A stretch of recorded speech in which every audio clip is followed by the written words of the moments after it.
রাজনীতি উত্তপ্ত, মঞ্চে রাহুল গান্ধী চোখে আগুন, কণ্ঠে অভিযোগ। বললেন মাত্র একটি ফোন। হ্যাঁ, মাত্র একটি ফোনেই প্রধানমন্ত্রী নরেন্দ্র মোদী মাথা নিচু করে নিলেন পাকিস্তানের সামনে। जैसे उधर से ट्रंप ने एक इशारा किया, फोन उठाया, कहा मोदी जी क्या कर रहे हो।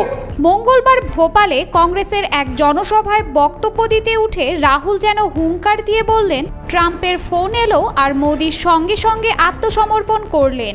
এটা ইতিহাসে লেখা থাকবে। বিজেপি আরএসএস এর চরিত্রই এরকম, চাপ দেখলেই হাঁটু গেড়ে বসে পড়ে। রাহুলের উদ্ধৃতি দিয়ে এমন খবরই প্রকাশ করেছে ইকোনমিক টাইমস।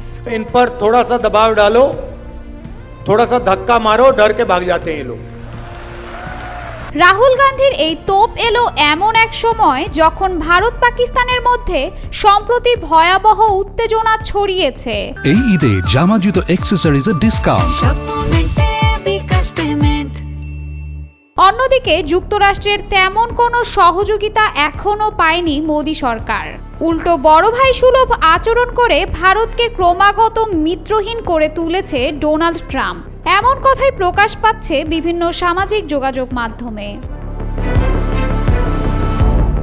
7 মে ভারত পাকিস্তানে মিসাইল হামলা চালায়। এর জবাবে পাকিস্তানও পাল্টা আক্রমণে নামে।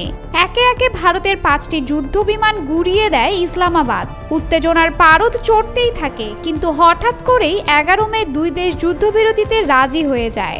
এই নাটকীয় মোড় নিয়েই রাহুলের দাবি, ট্রাম্পের ফোনে মোদি মাথা নিচু করলেন। नरेंद्र सरेंडर,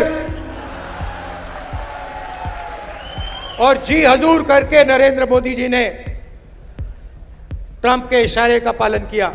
তবে এখানেই থেমে থাকেনি কংগ্রেস নেতা, ইতিহাস টেনে আনলেন। বললেন 1971 সালে বাংলাদেশ যুদ্ধের সময় যুক্তরাষ্ট্র 7ম নৌবহর পাঠিয়েছিল, রণতরী, অস্ত্র সব নিয়ে। তবু ইন্দিরা গান্ধী ভয় পাননি, তিনি মাথা নোয়াননি। বলেছিলেন, আমি যা চাই তাই করব।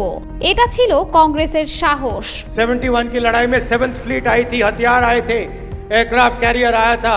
इंदिरा गांधी जी ने कहा, मुझे जो करना है मैं करूंगी। তিনি আরো বলেন, বিজেপি আরএসএস এর অভ্যাসই আত্মসমর্পণ করা। তারা স্বাধীনতার সময় থেকেও আত্মসমর্পণ চিঠি লিখে আসছে। আর কংগ্রেস কখনো মাথা নিচু করে না। মহাত্মা গান্ধী, নেহেরু, বল্লভভাই প্যাটেল তারা লড়াই করেছেন সুপার পাওয়ারদের বিরুদ্ধেও। आजादी के समय से सरेंडर वाली चिट्ठी लिखने की आदत है। 1 सेकंड में थोड़ा सा दबाव पड़े, भैया ये लो। कांग्रेस पार्टी सरेंडर नहीं होती है। गांधी जी, जवाहरलाल नेहरू, सरदार पटेल ये सरेंडर वाले लोग नहीं हैं, ये सुपर पावर से लड़ने वाले लोग हैं।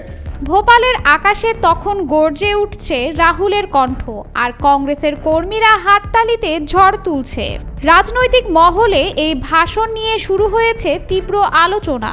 কেউ বলছেন রাহুল এবার মোদীকে ব্যাকফুটে ঠেলে দিয়েছেন, কেউ বলছেন এ কেবল নাটকীয় শব্দের বৃষ্টি।